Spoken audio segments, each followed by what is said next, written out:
آپ کی باتوں سے لگا ہے کہ میں ایک ہوس میں ڈوبا نواب ہوں۔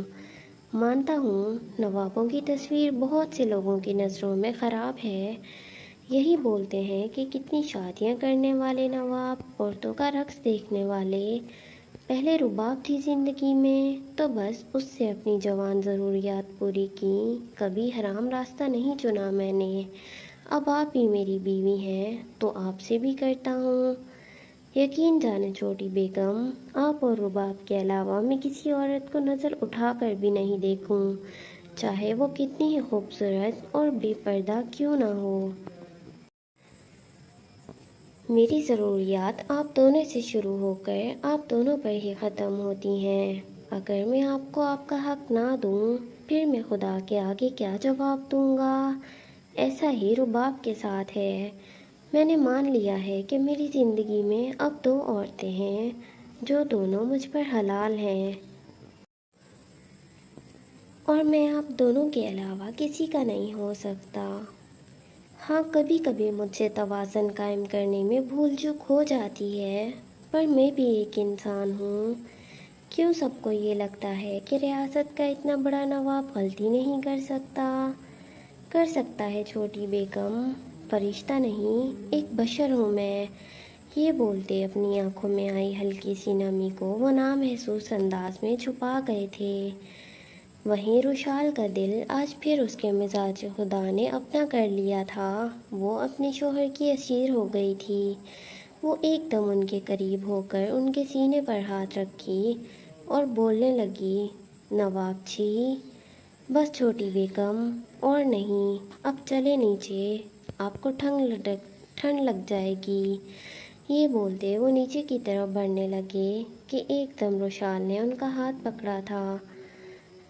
نواب جی، وہ روتے ہوئے بولی، کیا ہوا؟ وہ جی، سوری، مجھے معاف کر دیں، پر ناراض نہ ہوں، وہ بے پناہ معصومیت لیے بولی تھی۔ نواب عالیان کو اپنا دل باہر نکلتا محسوس ہوا تھا۔ کوئی شک نہیں تھا کہ سامنے کھڑی لڑکی انتہا کی معصوم تھی۔ چھوٹی بیگم، نیچے چلیں، وہ اسپاٹ اور بے تاثر لہجے میں بولے تھے۔ پر نواب جی، دل کر رہا تھا روشال کا کہ نواب جی اب اس کے بہت قریب آئیں، لیکن زبان سے بولا ہی نہیں جا رہا تھا۔ چلیں چھوٹی بیگم۔ پھر سے نیچے کی طرف وہ بڑھنے لگے تھے کہ ایک دم روشال نے ان کی شال پکڑی تھی۔ کیا ہوا؟ وہ اپنی آئی برو اچکا کر پوچھا۔ نواب جی، چلا نہیں جا رہا ہے۔ وہ سر جھکا گئی تھی۔ ایک دم نواب عالیان نے اس کے پاس ہوتے اس کو اپنی باہوں میں اٹھایا تھا اور بنا اس کی طرف نظر کیے نیچے کی طرف بڑھ گئے تھے۔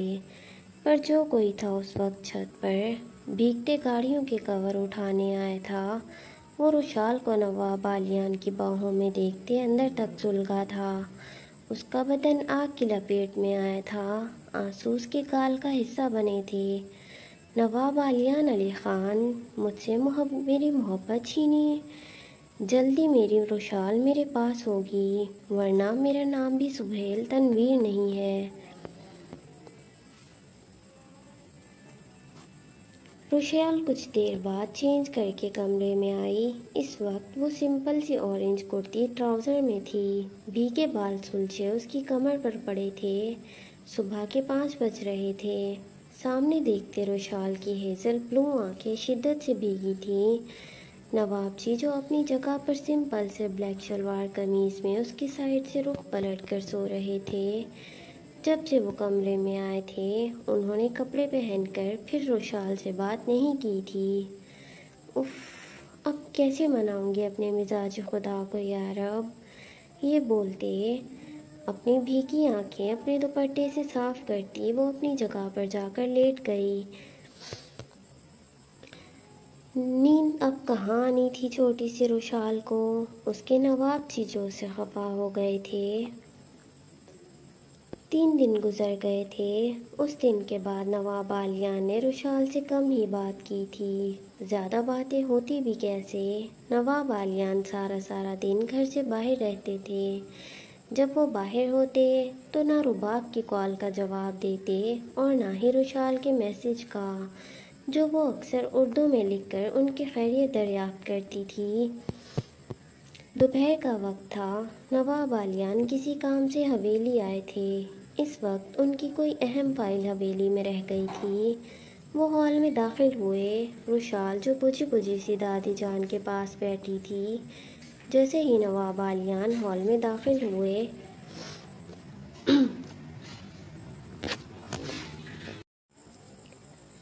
رشال کی آنکھیں چمکی تھیں۔ اس وقت وہ حویلی میں کم ہی ہوتے تھے۔ دوپہر کا وقت تھا اور ویسے بھی 3 دنوں سے وہ نہ ہونے کے برابر یہ حویلی آئے تھے۔ نواب عالیان سلام کرتے دادی جان کے پاس آئے، ہلکی سی نگاہ اپنی چھوٹی بیگم پر ڈالی تھی، اس کے بعد پھر نہیں ڈالی۔ دادی جان، وہ اسٹڈی ٹیبل میں فائل بھول گیا تھا، سو وہی لینے آیا ہوں، بس لے کر نکلتا ہوں۔ اسٹڈی ٹیبل کی طرف وہ بڑھنے لگے کہ دادی جان نے روکا۔ بیٹا، پہلے لنچ کرو پھر جانا۔ ویسے ہی چھوٹی بہو نے بڑا ہی مزیدار کھانا بنایا ہے اور زیادہ تمہاری پسند کا ہی بنا ہے۔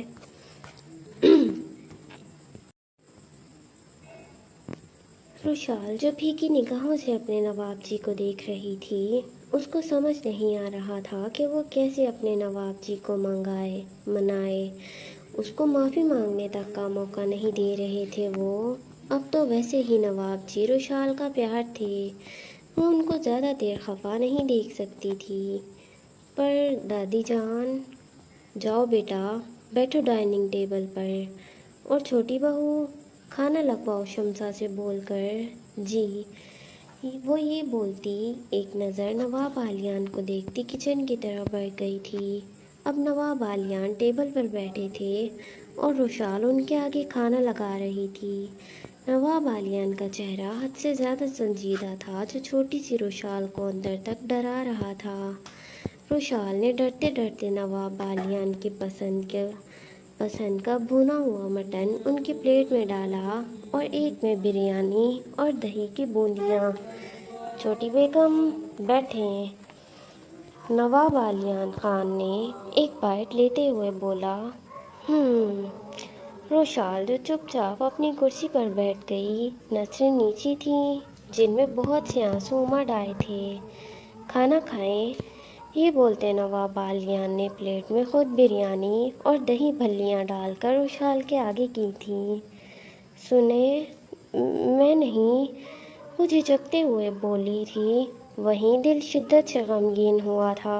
چپ کر کے کھائیں، میں جانتا ہوں آپ نے کل سے صحیح طرح سے ایک نوالا بھی نہیں کھایا۔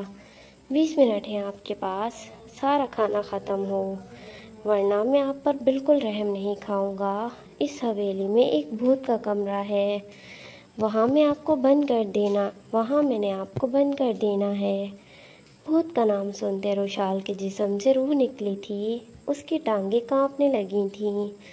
بھوتوں سے رشال کو واقعی بہت ڈر لگتا تھا، اور یہ بات نواب عالیان بہت اچھی طرح سے جانتے تھے، کیونکہ اکثر جب وہ اس کے ساتھ کمرے میں ہوتے تھے تو قربت کے لمحات کے بعد آدھی رات کو جب اس کو شاور لینے جانا ہوتا تھا واش روم میں، تو وہ بہت ڈرتی تھی۔ جس کا فائدہ نواب عالیان اٹھاتے تھے، وہ اس کو باہوں میں بھر کر شاور کے نیچے تو لے جاتے، پر شاور کی جگہ پہلے وہ اس کی ننھی سی جان پر اپنی شدتوں کی بارش کرتے، پانی کے نیچے پھر اس کو چھوڑتے تھے۔ رشال کے پیارے ری ایکشن دیکھ کر نواب عالیان کے لبوں پر مسکراہٹ آئی تھی، جس کو وہ نامحسوس انداز میں چھپا گئے تھے۔ نواب عالیان سے اب اور زیادہ ناراض ہونا مشکل ہوا تھا اپنی چھوٹی بیگم سے، لیکن وہ چاہتے تھے کہ ان کی چھوٹی گڑیا خود ان کے پاس آئے۔ نواب جی، مجھے ڈر لگتا ہے، رشال رونے والی ہوئی تھی یہ بولتے۔ چھوٹی بیگم، نو رونا دھونا، ورنہ میں نے سچ میں ڈال دینا ہے۔ Now finish your lunch like a good girl.